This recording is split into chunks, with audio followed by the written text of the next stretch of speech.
With his 9.85 victory, is Yohan Blake now Jamaica's best hope to win in the men's 100 meters at World Championships 2022? Welcome back to the channel, people. Welcome back to the channel. If this is your first time here, thank you for making it Peter Lloyd World. Now go ahead, please hit the subscribe button so we can continue to grow. When you do that, go ahead and hit the notification bell so you know when the next video drops. We drop a video at least once a day here on Peter Lloyd World. Also, if you enjoy the content, please hit the like button. And finally, leave your thoughts after this sports analysis where we take a look at and break down the races. So stay until the end. When you're ready? Yep, good to go.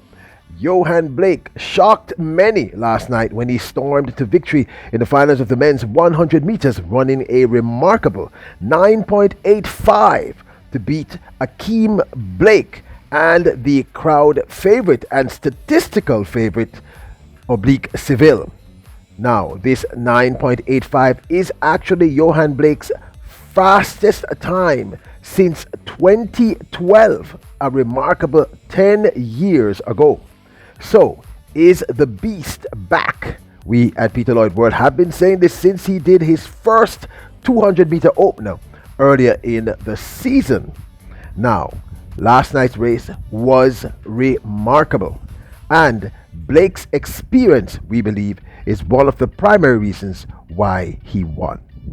Now, full disclosure, because of copyright reasons, the copyright to the visuals for the national trials is held by TVJ. We cannot show you even a clip. So let me just explain to you very quickly that you will not be able to see the race here. Full disclosure. With Yohan Blake in lane number 5, Akeem Blake in lane number 4, and Oblique Seville in lane number 3. This is where the action would be. At the starter's gun, all men looked calm. And as the gun went off, to be frank, Yohan Blake and Oblique Seville both got an electrifying start. Akeem Blake had to work to catch them.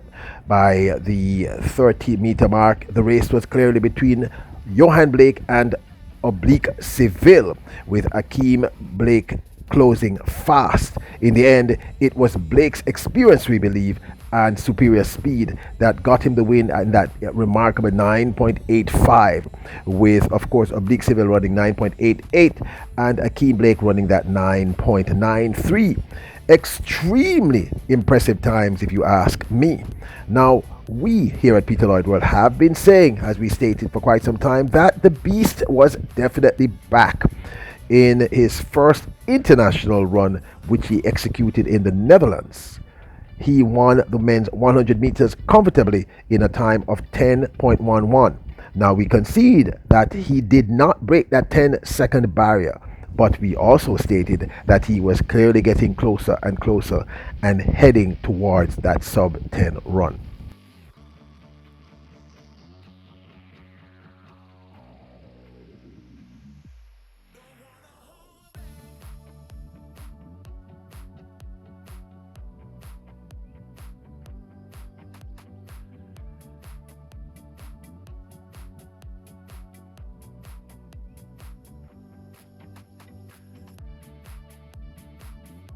Blake looked extremely relaxed at this meet in Hengelo.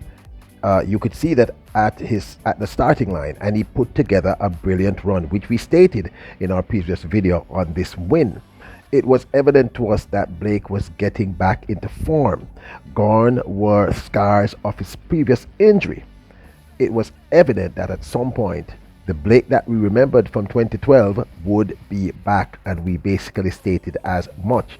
Now, what really started us going regarding Yohan Blake and the 2022 season was his opening run at the National Stadium, which we thought he executed really well. Now, it wasn't so much the time that he ran, which I believe was 20... okay, it'll come back to me, people. He ran 20 point, oh, here it is, 20.95 to win. But it was the way that he executed the race. It reminded me of Yohan Blake between 2008 to 2012. He looks relaxed, injury free, There was no grimacing. He wasn't tight in his shoulders. He wasn't tight in the hips. He just looked relaxed, and most importantly, was not winded in the least. It was evident to us that Yohan Blake was back from this opening 200-meter run at the National Stadium.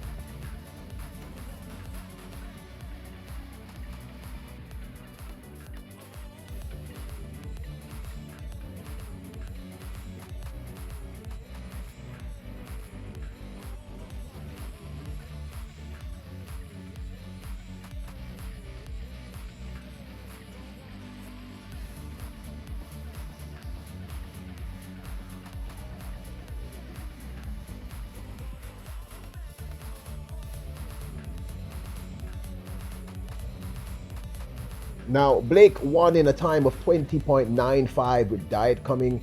Well, the question we asked is with this run of 9.85 the fastest Jamaican thus far for the 2022 season in the men's division over 100 meters? Does this now automatically mean that Yohan Blake is now our greatest hope for winning a gold medal at the World Championships? Now, statistically, if he maintains this form and gets better, and the way he ran says to me he has more in the legs. Remember, in the semi-finals, in the heat, I believe he ran a very impressive 9.93 and won, of course, in that 9.85, just eclipsing Oblique Seville, whose best thus far is 9.86. Yohan Blake has obviously the experience, and we believe that the experience was one of the reasons he won last night. You could see it. Oblique Seville was tight, a little uncertain, and so was Akeem Blake. But let's face it, he's rounding back into form. There is no pain anymore. It's kind of obvious. And you have to remember that at his best, he was a 9.69 100-meter runner, the second fastest time in recorded history of the men's 100-meter. Only Usain Bolt, apologies, has run any faster. But as to whether or not he's our only hope, no, I do not believe he's our only hope. I still believe that both Akeem and Oblique, I'm leaning more towards Oblique, can deliver a win. In other words, for the first time in maybe 10 years, Jamaica enters a world championship with 3 young men who can, yes, not only medal but possibly win. Looking at the times coming out of the United States, Fred Curley, of course, was very impressive in his run. I believe he ran 9.77 or 9.72. I can't remember which one it was. But I do believe that with the experience of a Yohan Blake, if he remains injury-free, and the way he looks, it looks to me as if he has much more in the legs. I am very confident that Oblique Seville has much more in the legs, and I'm also very confident in Akeem Blake. So I believe any of these 3 young men could deliver us a gold, a silver, and or a bronze. And I'm leaning more towards a gold.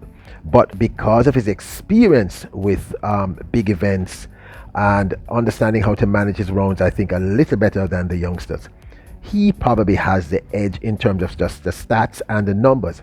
And if he's been able to increase his runs from, I think he went from 10.11 in Hengelo in the Netherlands, then he ran that 9.93 in the heats, and then he ran that blistering 9.85. I still think he has a whole lot more in the legs. So this should be really interesting. Anyway, that's just my 2 cents. So I am not going to say he's our only hope. I believe he's one of our 3 hopes to win a gold medal in the upcoming World Championships over the men's 100 meters 2022, which will be held in a month's time in Eugene, Oregon. So that's just my 2 cents. Now don't forget to hit the subscribe button, hit the notification bell, hit the like button if you enjoyed the video. Leave your comments. Never forget that you are kings and queens. Bless up.